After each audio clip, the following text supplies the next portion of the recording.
Olá meu amigo, olá minha amiga, seja muito bem-vindo a mais um vídeo aqui do nosso canal. Hoje nós vamos falar aqui sobre 4 pontos para que você corra com paciência em direção ao seu propósito. Marcos, como assim correr com paciência em direção ao seu propósito? Isso mesmo, tem um livro até que se chama Devagar e Rápido, então tem muitas coisas que devagar se vai rápido. E aqui nesses 4 pontos a gente vai entender como desenvolver essa paciência que existe dentro de você, dentro de mim, dentro de todas as pessoas, sendo que umas pessoas desenvolvem e outras não.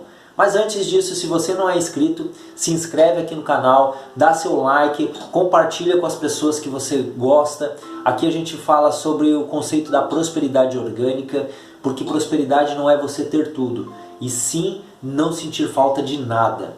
Aqui a gente fala de como você ter plenitude nas 4 esferas da sua vida. Vida pessoal, profissional, vida financeira e também na vida espiritual. E hoje, nesse vídeo em especial, nós vamos falar sobre espiritualidade, vida espiritual.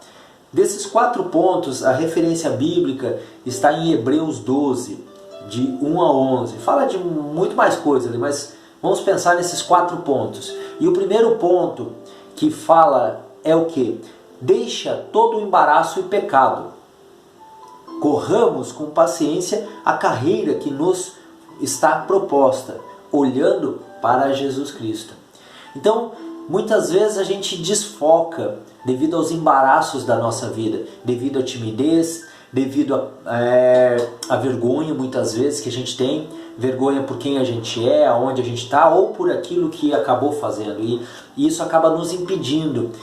Também impedimentos, obstáculos que são levantados na nossa frente, e também o pecado. A gente tem que deixar para trás o pecado, a gente tem que deixar de lado o pecado.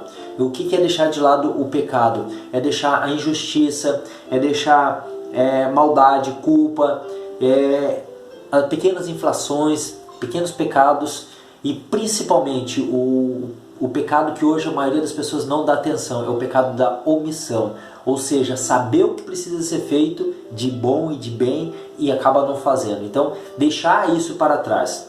O segundo ponto, ainda não resistimos o suficiente. Não resistimos, a Bíblia diz que até o sangue contra o pecado, ou seja, contra essa injustiça, contra a maldade, contra a culpa, contra as pequenas infrações e contra também essa omissão que hoje se levantou, a maioria das pessoas está omissa. Certo dia numa palestra uma pessoa me perguntou: Marcos, como mudar essa situação que hoje a gente liga a televisão, só vê maldade, só vê isso, só vê aquilo? E eu disse para essa pessoa, e depois eu parei para refletir bastante sobre isso também, porque os maus estão fazendo o papel deles, ou seja, eles estão sendo maus. Agora, a grande dificuldade é que as pessoas boas não estão fazendo o papel delas, que é de ser boa, que é de defender, que é de ajudar as pessoas. Estamos sendo omissos. Então a gente precisa resistir a esse pecado. Para quê? Para que isso não entre dentro de nós e não acabe com o nosso propósito de vida. E o terceiro ponto é: não despreze a correção do Senhor. Porque muitas pessoas hoje estão buscando que as pessoas fiquem alisando, massageando o seu ego, e esquece que na correção aonde nós somos habilitados, na correção aonde nós desenvolvemos. Ou seja, as pessoas querem que as pessoas falem o que elas querem ouvir e não o que elas precisam ouvir. Querem fazer as coisas de qualquer forma e querem que as pessoas passem a mão na cabeça. Isso acaba acontecendo também em algumas igrejas, que as pessoas fazem, acontece, e as pessoas vão lá e passam a mão na cabeça. Por quê? Porque estão pensando só naquele momento, não estão focados no propósito. Então quando você foca no propósito, você tem essa ideia de que você realmente precisa ser corrigido pelo Senhor. Porque a Bíblia ela diz: pois o Senhor corrige a quem ama. Se nós queremos que Deus nos ame, porque Ele é amor e Ele nos ama, só que como Ele nos ama, Ele vai nos corrigir. E muitas vezes Ele vai usar de açoite a quem tem por filho. Então se nós somos filhos de Deus, te prepara, você vai ser açoitado. Talvez na sua vida pessoal, talvez na sua vida profissional, na sua vida financeira e também na sua vida espiritual. Cada um vai carregar a sua cruz, cada um vai ser açoitado, vai ser chamado a atenção naquilo que precisa naquele momento. E o quarto e último ponto é: toda correção no presente parece tristeza, mas depois produz um fruto pacífico de justiça, nos exercitando por ela. O que isso significa?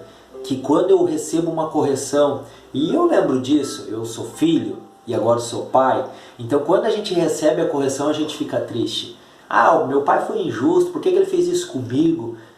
Mas só que hoje, passado 30 e tantos anos, quase 40 anos, eu olho para trás e eu agradeço, e essa conversa eu tenho com meu pai quase que sempre, de gratidão, de agradecer. Pai, obrigado por você ter me corrigido na minha infância, porque eu tinha um outro amigo meu de infância que não foi corrigido e ele se perdeu nas drogas. Por quê? Porque os pais faziam tudo o que ele queria, os professores faziam tudo o que ele queria, ou seja, não houve uma correção. Então hoje, olhando para trás, eu agradeço ele. Lógico que não estou aqui para falar de espancamentos, nada disso. Eu estou falando aqui de uma correção em amor, não em correção de espancamento ou que vá prejudicar. Então pense nisso. Como que você está sendo corrigido? Você está vendo isso como tristeza ou você está conseguindo olhar para frente para o teu propósito e dizer, poxa, tudo isso que está acontecendo vai fazer sentido lá na frente? Tem muitas coisas que a gente não entende no momento, mas a Bíblia também fala que Deus ele começa do fim para o começo, ou seja, ele já sabe o fim de todas as coisas. Então se permita a viver, se permita a se entregar. Muitas vezes acontecem coisas na nossa vida, e aqui eu vou abrir um parênteses até para falar mais a fundo dessa parte espiritual. Por exemplo, quando eu tive o sequestro, que roubaram a caminhonete, muita gente dizia assim, poxa Marcos, o diabo está te acabando com a vida e coisa e tal. Só que eu entendo que ali quem agiu foi o diabo de Deus e não o diabo Satanás mesmo. Por quê? Porque foi necessário que aquilo acontecesse para que eu entendesse o meu propósito de vida, porque eu estava num plano B, eu estava se desviando da minha verdadeira identidade. Então quando aquilo aconteceu, ele me trouxe de novo para o caminho, me trouxe de novo, me alinhou com o meu propósito de vida.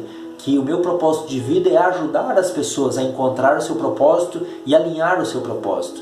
Talvez se aquilo não tivesse acontecido, hoje eu não estaria aqui gravando esse vídeo, para quem sabe ajudar uma ou duas ou três pessoas, sei lá quantas pessoas esse vídeo vai tocar. Mas pense nisso, pense nesses 4 pontos e que você tenha um dia excelente, um dia maravilhoso, uma semana, um mês, um ano fantástico. Busca sempre se alinhar com o seu propósito, busca entender o seu propósito e viver nele. Um grande abraço e nos vemos no próximo vídeo.